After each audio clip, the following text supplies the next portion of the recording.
आपने जो कुछ भी किया अपने लिए किया। मैंने आपसे कब कहा था कि मुझे ये प्रॉपर्टी और घर चाहिए? और वैसे भी अपने भाई के साथ इस तरह का बिहेव करके आपने कोई अच्छा काम तो किया नहीं। तू सही कह रहा है बेटा।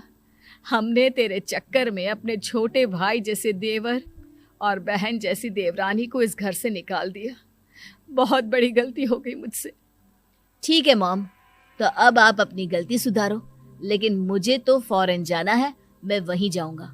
अब आगे क्या करना है ये आपका डिसीजन है। और प्रणव सिंगापुर जॉब करने के लिए चला जाता है। कुछ दिनों के बाद जब दिलीप और कावेरी को अपनी गलती का एहसास होता है तो वो सुधांशु के घर पहुंचती है। सुधांशु, माया, हमें माफ कर दो, हमसे बहुत बड़ी गलती हो गई।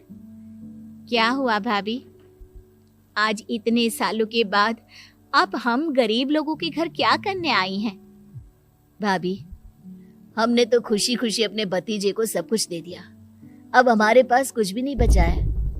भाई, मुझसे बहुत बड़ी गलती हो गई।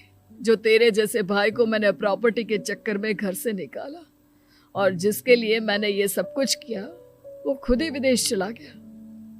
भैया भाभी, जिस बेटे के लिए आपने हम लोगों को इतनी तकलीफ दी, आपस के प्यार को बिगाड़ा, जब वही आपसे दूर चला गया तो आपको इस बात का एहसास हुआ। लेकिन माफ कीजिए, अब हम आपके साथ रहने के लिए उस घर में नहीं आ सकते। नहीं नहीं माया, ऐसा मत कहो, मुझसे बहुत बड़ी गलती हो गई। प्लीज वापस चलो, मैं वो घर फिर से तुम्हारे नाम कर देती हूँ।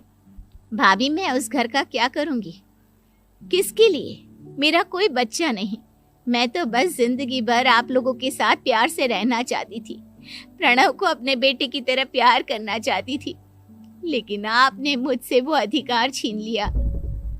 भाभी और भैया, एक सवाल पूछना चाहता हूँ आप लोगों से। जो बच्चा कुछ ही दिन पहले दुनिया में आया हो, जिस बच्चे के भविष्य का आपको पता ही ना हो, उसके लिए अपने पुराने रिश्तों को तोड़ देना, अपने सगे रिश्तेदारों से दुश्मनी मोल लेना, उनके साथ झगड़ा करना, उनकी बेइज्जती करना, क्या ये सही है? कम से कम हमें सही वक्त का इंतजार तो करना चाहिए ना।